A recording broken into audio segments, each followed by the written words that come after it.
राजनीति में समीकरण की भूमिका बहुत अहम होती है। अगर समीकरण सही हो तो जीत लगभग तय हो जाती है।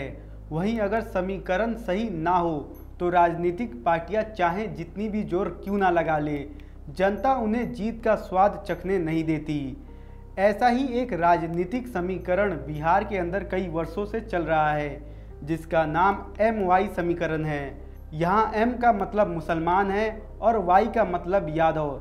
इसी समीकरण ने लालू यादव को और RJD को 15 साल तक सत्ता में रहने में मदद की। लेकिन यहाँ सवाल यह है कि यादव जाति RJD को वोट देती है, यह तो समझ आता है, लेकिन आखिर बिहार के मुस्लिम समाज को लालू यादव और RJD से इतनी हमदर्दी क्यों है, और यह MY समीकरण की शुरुआत कैसे हुई, चलिए जानते हैं। तो 2025 के मार्च और मई के महीने में नागपुर और मुर्शिदाबाद में हिंदू मुस्लिम दंगे हुए थे।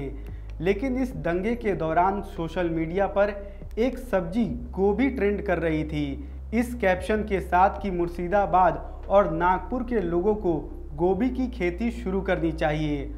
अब हिंदू मुस्लिम दंगों के दौरान सोशल मीडिया पर गोभी क्यों ट्रेंड कर रही थी, तो इसके पीछे भी एक कहानी है, और इसी कहानी में MY समीकरण बनने की कहानी छिपी हुई है।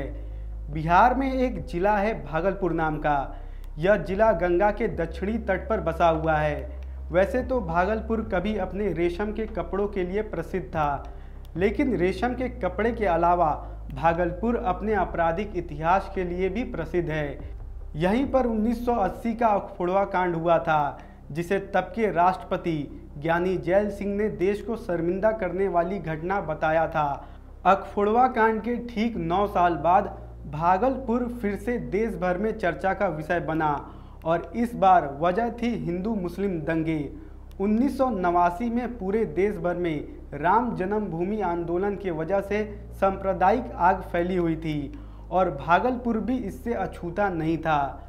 24 अगस्त को भागलपुर में रामशिला नाम का एक जुलूस निकलता है, जिसमें बहुत भड़काऊ नारे लगाए जाते हैं, जैसे बच्चा बच्चा राम का, बाकी सब हराम का। जुलूस मुस्लिम बहुल तातरपुर इलाके में पहुंचा। तभी एकाएक जुलूस के ऊपर ईंट पत्थर फेंके जाने लगे। एक छोटा बम भी फेंका गया। किसी की जान नहीं गई, लेकिन अब आग को हवा लग चुकी थी, और इस आग में घी का काम किया एक अफवाह ने। शाम तक एक अफवाह फैल गई कि हिंदुओं को मारा गया है। एक कुएं के अंदर लाशें मिली हैं, टुकड़ों में कटी हुई। पूरे इलाके में दंगा भड़क गया। 2 महीने तक भागलपुर जिले में बेहिसाब हिंसा हुई। सैकड़ों लोग मारे गए। 50,000 से ज़्यादा लोग बेघर हुए। 250 के आसपास गांवों पर हिंसा ने असर डाला। भागलपुर जिले में ही लौंगाई गांव पड़ता है। इस गांव में एक खेत खोदा गया। खेत में लहलहाती गोभी उग रही थी, लेकिन खेत गोभी के लिए नहीं खोदा गया था। यहाँ छोटे छोटे लाल रिबन निकले, बच्चों के बालों में लगाए जाने वाले। रिबन के साथ साथ सिर भी मिले और शरीर भी। कुल 110 लाशें थीं। इनमें 52 छोटे छोटे बच्चे थे। लौंगाई में 25 परिवार रहते थे। 4000 की दंगाई भीड़ ने लगभग सभी को मार डाला। इससे आपको यह पता चल गया होगा कि हिंदू मुस्लिम दंगों के दौरान सोशल मीडिया पर गोभी क्यों ट्रेंड होती है। खैर, अब आते हैं MY समीकरण पर। तो दंगों का सबसे बड़ा असर यह हुआ कि बिहार से कांग्रेस का लगभग सफाया हो गया। उस समय मुख्यमंत्री सत्येंद्र नारायण सिन्हा बड़े कद के नेता थे, लेकिन दंगों की आग इतनी तेज थी कि उन्हें पद से इस्तीफा देना पड़ा।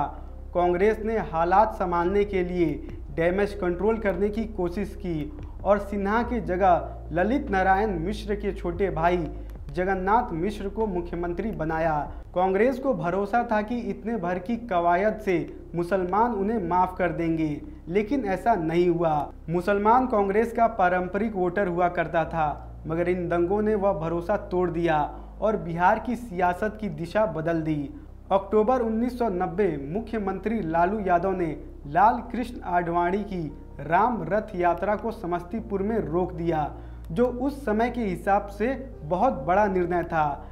बिहार का मुस्लिम समाज भागलपुर दंगों के बाद कांग्रेस से छिटक चुका था, और जब लालू ने आडवाणी की रथ यात्रा रोकी तो मुस्लिम समाज को लालू यादव में अपना नेता नजर आया और यहीं से बिहार की राजनीति में MY समीकरण की शुरुआत हुई, जिसने RJD को 15 साल तक सत्ता में बनाए रखा और अभी भी MY समीकरण बिहार के चुनाव में अहम भूमिका निभाता है।